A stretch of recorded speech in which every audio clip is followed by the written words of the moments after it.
अध्यक्ष महोदय, ऐतिहासिक आहे. आज आपण पुन्हा एका व्यक्तीची जयंती साजरी करत नसून एका युगाची, एका क्रांतीची आणि एका महासूर्याची जयंती साजरी करत आहोत. भारतीय राज्यघटनेचे शिल्पकार भारतरत्न डॉक्टर बाबासाहेब आंबेडकर यांची आज 135वी जयंती. या निमित्ताने सर्वांना मी हार्दिक शुभेच्छा देते. डॉक्टर बाबासाहेब आंबेडकर म्हणजे केवळ दलितांचे नेते नव्हते, तर ते या देशातील प्रत्येक शोषित, वंचित आणि विशेषतः महिलांचे कैवारी होते. आज मी देशूर शहरातील प्रथम लोकनियुक्त महिला नगराध्यक्षा म्हणून या व्यासपीठावर उभी राहून बोलू शकते, ताटमानेनं अन्यायाचा प्रतिकार करू शकते, सन्मानाने जगू शकते. याचं संपूर्ण श्रेय फक्त आणि फक्त बाबासाहेबांना जाते. डॉक्टर बाबासाहेब आंबेडकर, छत्रपती शिवाजी महाराज, महात्मा ज्योतिबा फुले, माता रमाई देवी, माता जिजाऊ, माता सावित्रीबाई फुले हे सर्व महामानव माझ्या हृदयात निवास करतात. त्यांच्या प्रेरणेने मला एवढ्या मोठ्या संघर्षाला तोंड देता आलं. निर्भीडपणे कसं उभं राहावं आणि समाज कार्य करावं हे सर्व महामानवांनीच तर मला शिकवले. या सर्वांची चरित्रे वाचूनच मला ऊर्जा प्राप्त झाली. त्यांच्या त्यागाची, त्यांच्या संघर्षाची, त्यांच्या निश्चयाची, त्यांच्या धैर्याची शिकवण जर प्रत्येकाने अंगीकारली तर आज कुणीच कमजोर, अज्ञानी आणि लाचार राहणार नाही असे मला वाटते. बाबासाहेबांनी म्हटलं होतं, शिक्षण हे वाघिणीचं दूध आहे. जो कोणी त्याचं प्राशन करेल तो गुरगुरल्याशिवाय राहणार नाही.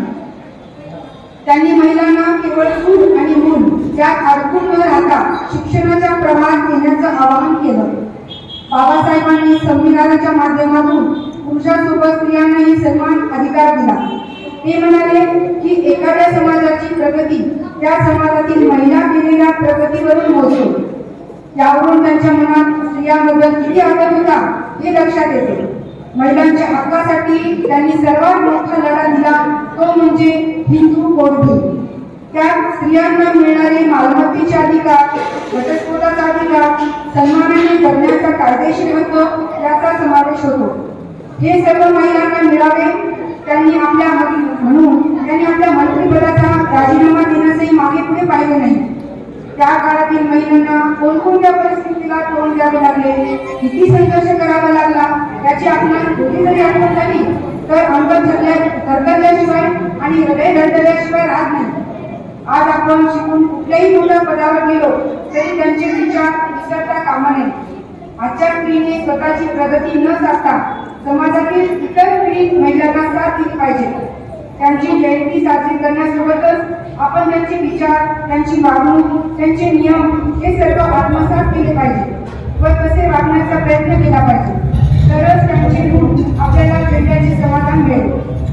शेवटी एवढंच म्हणे, तुला म्हणतो आम्हाला जगण्याचा, मार्गकामीला संगतीचा, कोटी कोटी प्रणाम त्या महापुरुषाला ज्यांनी इतिहास घडवला क्रांतीचा. अशा या महामानवाच्या विचाराचा जागर आपण कायम ठेवूया. त्यांच्या पावलावर पाऊल ठेवून एक प्रगत समाज घडवूया. जय हिंद, जय हिंद, जय भारत. बाबासाहेब आंबेडकर यांच्या जयंतीनिमित्त अखिल विश्वाला शांतीचा संदेश देणारे महाकरुणी तथागत गौतम बुद्ध, विश्वरत्न डॉक्टर बाबासाहेब आंबेडकर, स्त्री शिक्षणाचे उद्गाते महात्मा फुले, महात्मा बसवण्णा, छत्रपती शिवाजी महाराज, सर्व महामानव महामातांना सर्वप्रथम मी त्रिवार अभिवादन करते.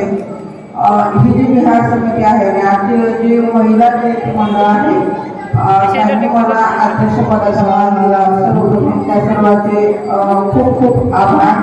खरं तर प्रशासकीय व्यक्तीला हा मान मिळाला म्हणजे खरं तर एक वेगळीच बाब आहे. त्यामुळे त्यांचे सर्वप्रथम आभार. आजची जी महामानव डॉक्टर बाबासाहेब आंबेडकर यांची जयंती आहे ती आपण सर्वजण अत्यंत उत्साहात पार पाडतोय.